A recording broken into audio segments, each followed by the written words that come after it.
जी। तो हेमंत जी, 122 आपके सामने सर्किट लेवल है क्विक हील का।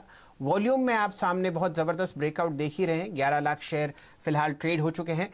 तो इन दोनों स्टॉक्स पर हम फिलहाल नज़र रखे हुए हैं और बहुत पैनी नज़र क्विक हील पर और ख़ासकर टाटा एलेक्सी पर, दोनों पर शानदार आप ब्रेकआउट्स देख रहे हैं वॉल्यूम और प्राइस दोनों के साथ साथ। हमारे साथ धीरेन्द्र कुमार साहब जुड़ चुके हैं। पिछले 3 दशक से बहुत शानदार तरीके से म्यूचुअल फंड इंडस्ट्री को ट्रैक कर रहे हैं और जो ब्रेकिंग न्यूज़ आपने थोड़ी देर पहले देखी, जहां पर आरबीआई ने एक स्पेशल लिक्विडिटी विंडो खोली है 50,000 करोड़ रुपए की, ताकि क्रेडिट रिस्क फंड्स जहां पर आपको डिफॉल्ट्स और रिडेम्पशन पर रोक दिखी है उनको मदद मिल सके।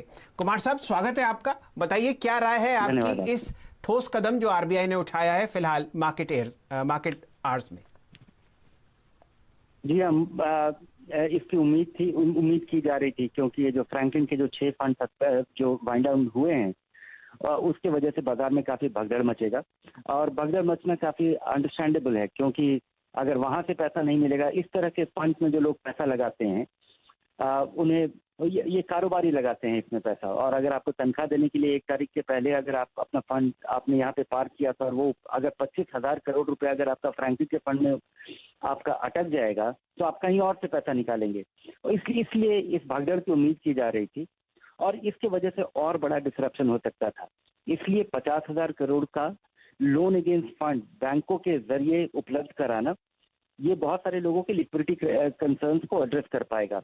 लेकिन किस दाम पे उपलब्ध होगा, ये मैं इसका भी एनेक्सर पढ़ रहा हूँ। ये बड़ा ही एक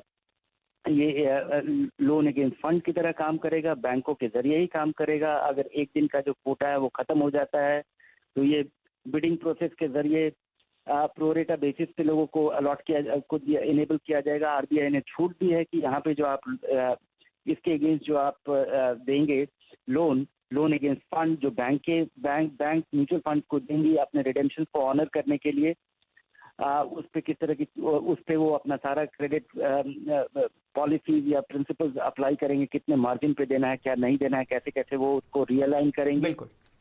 तो ये देखना होगा कि ऑपरेशनलाइज कितना तेजी से और बैंक और फंड इसका कितना तेजी से इसका फायदा उठा सकते हैं। लेकिन इससे जो इमीडिएट कैलामिटी है, अगर 4-5 हजार करोड़ रुपए का रिडेम्पशन आ जाता है और लोग अगर फंड कंपनी इसका फायदा उठाते हुए अगर इसका अपने रिडेम्पशन को ऑनर कर पाती हैं, तो भगदड़ कम मचेगी। जी धीरेन्द्र जी, मैं जरा 2 स्टॉक्स पर ध्यान डालता हूं। यहां पर आपने बहुत जबरदस्त बिकवाली देखी थी फ्राइडे को इस प्रॉब्लम के बनते। एक तो स्टॉक लाइए नैम इंडिया का, जो निपॉन एसेट मैनेजमेंट कंपनी है। रिलायंस म्यूचुअल फंड जो जिस कंपनी में फिलहाल स्थापित है, वहां का स्टॉक प्राइस देखिए दिन के उच्चतम लेवल पर चल रहा है। और साथ ही साथ एचडीएफसी एएमसी पर भी ध्यान दीजिए, यहां पर भी आपको बहुत अच्छी तेजी आती हुई दिख रही है। ये तेजी शायद बाजार में बरकरार रहे। धीरेन्द्र जी, अगला प्रश्न आपसे ये है, क्या आप ये मानते हैं कि ये जो ठोस कदम आरबीआई ने उठाया है ये बिल्कुल सही समय पे आया है, और जो एक कंटेजियन या म्यूचुअल फंड इंडस्ट्री में रातों की नींद जो गायब होती थी वो अब आपको वापस आती हुई दिखेगी? और दूसरा प्रश्न, कोई ऐसा और सेगमेंट है म्यूचुअल फंड इंडस्ट्री का जो आपको परेशानी में दिखता है, अगले 10 दिनों में या 15 दिनों में वो बाहर आ सकती हो? मुझे लगता है कि ये जो इमीडिएट क्राइसिस था वो काफी हद तक इस कदम से ही बहुत सारे लोग जब भगदड़ मचता है बाजार में, तो बहुत सारे लोग जिनको पैसे की जरूरत नहीं होती, वो घबराहट में पैसा निकाल रहे होते कि यहाँ नुकसान हो गया, यहाँ बचा लेते हैं।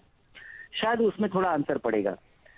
लेकिन और ये जो क्रेडिट फंड का जो डिक्लाइन है, या जो जिस तरह का जिनको बारीकी से समझ आ पाएगा, वो जरूर यहाँ से पैसा लगाएंगे, निकालेंगे, क्योंकि ये केवल पिछला दिनों का एक्सपीरियंस नहीं है। इसमें 3 चीजें हैं।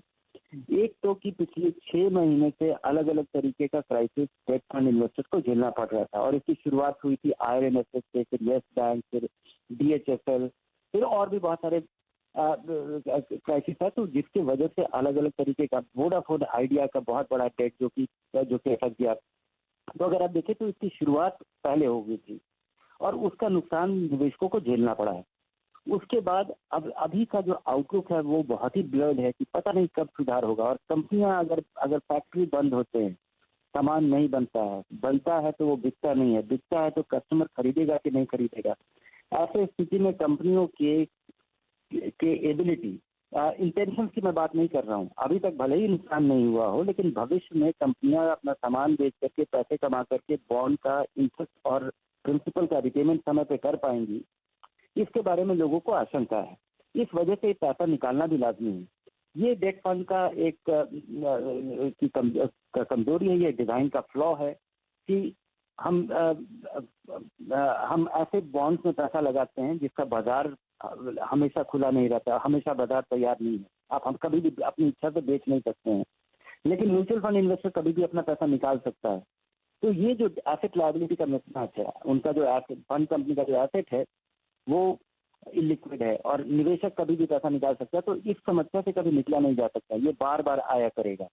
अब ये देखना होगा कि निवेशक इसको, अभी फिलहाल तो मुझे लगता है कि ये चल जाएगा, लोग लिक्विडिटी, क्योंकि फंड कंपनियों ने तैयारी की हुई है, 15-20% उनके पास अपने आप कैश है। क्वालिटी पे वो अब काफी हद तक लोग ट्रिपल ए पे जा चुके हैं, जहाँ पे पैसा डूबने की संभावना बहुत कम है। ये जो ट्रिपल ए है, ये भी ये कोई पत्थर में की लकीर नहीं है कि ये हटेगा नहीं। आज ट्रिपल है, ये है, पर ये बदल सकता है। अब अच्छी कंपनियां बर्बाद हो जाती हैं और कमजोर कंपनियां मजबूत हो जाती हैं, तो और आज के समय अच्छी कंपनियां कमजोर होंगी फाइनेंशियली, इसके बारे में तो कोई शक है ही नहीं। तो इन सारी चीजों का इनमें रिफ्लेक्ट होना, बिहेवियर में रिफ्लेक्ट होना, ये कितना गंभीर हो जाता है।